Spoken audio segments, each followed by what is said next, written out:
როგორი იქნებოდა ჩემი სამყარო მის გარეშე. რაოდენ გაიზრდებოდა უფსრული სინამდვილესა და სიწმინდეს შორის. სად შევხვდებოდი ანარეკლებს ზეცისა და სად ვიგრძნობდი სურნელებას მირონ მდინარე ამბიონებისა. როგორ ვირწმუნებდი არსებობას ადგილისა, სადაც აღარ იტირებს ჩემი სამშობლო, სადაც მშობელი შვილს არ დაჰკარგავს და სადაც მე აღარავის ვაწყენებ.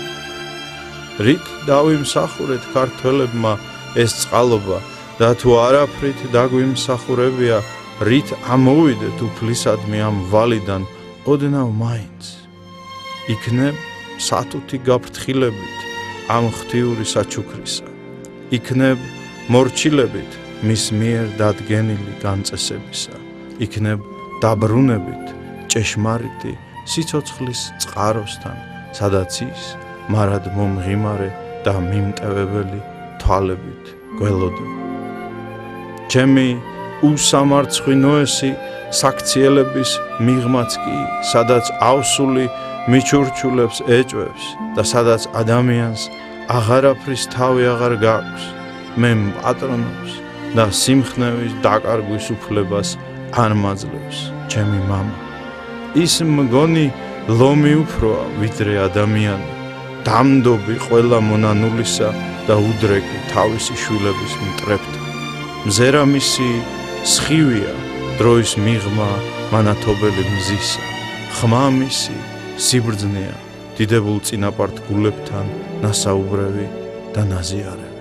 როგორ ვუცქირო მას, როგორ ვუსმინო მას, როგორ ვიცხოვრო ისე, რომ არას თქვან ილიას თანამედროვე იყო და ვერაფერი შეიგნო. თუ კი ის მთელი ცხოვრება სამშობლოსათვის ჯვარს ეკვრის და ერთს არ დაიჩივლებს, მე უდარდელად მოსეირნეს რა უფლება მაქვს მოწყენისა. თუ კი ის მთელი ერისა და მგონი აწი მთელი თანამედროვე კაცობრიობისათვის მთავარი მლოცველი, ანუ გადამრჩენელი, ბავშვივით უბრალო და მდაბალია, მე რაღაც ვაქიბუქობ, თუ კი რაიმე სიკეთეს ჩავიდნენ ხოლმე შემთხვევით. ერთხელ ილიაობა დღეს ქართულ ნადიმს ვუსხედით მასთან ერთად. მინის მიღმა ისარკებოდა მტკვარზე თბილისი, ლაღი საკუთარი სიდიადით და უმარცხებელი 100,000 მოწამის სისხლის გამო. მისმა უწმინდესობამ სასმისი აიღო და დაგლოცა. არ წავალო ბრძანა, სანამ სამშობლო არ გამთლიანდებაო. ცრემლით, დაბინდული თვალით მიმოვიხედე ტირო და სიხარულით, ქალბატონიცა და ვაშკაციც. და ვიცი აწი, მოვესწრები ჩემს მამასთან ერთად მისი მზიანი ღამის აის, არა იმიტომ, რომ რამედ ვარგი ვარ, ან რამეს ღირსი ვარ, არამედ იმიტომ, რომ ის თვითონაა აისი, ის თვითონაა თავით თვისით მზე გაბრწყინოებული. ვიცი ეს გულით, რომელიც ჩემი თვალია ნამდვილი. ტიციანს უთქვამს, არ შეიძლება სიცილი იქ, სადაც კუბო დგას, რომელშიც წევს ეროვნული დამოუკიდებლობაო.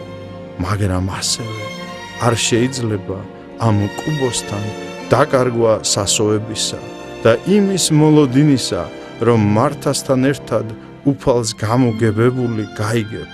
ნუსტირი მართავ, ლაზარე არ მომკვდარა მას ძინავს.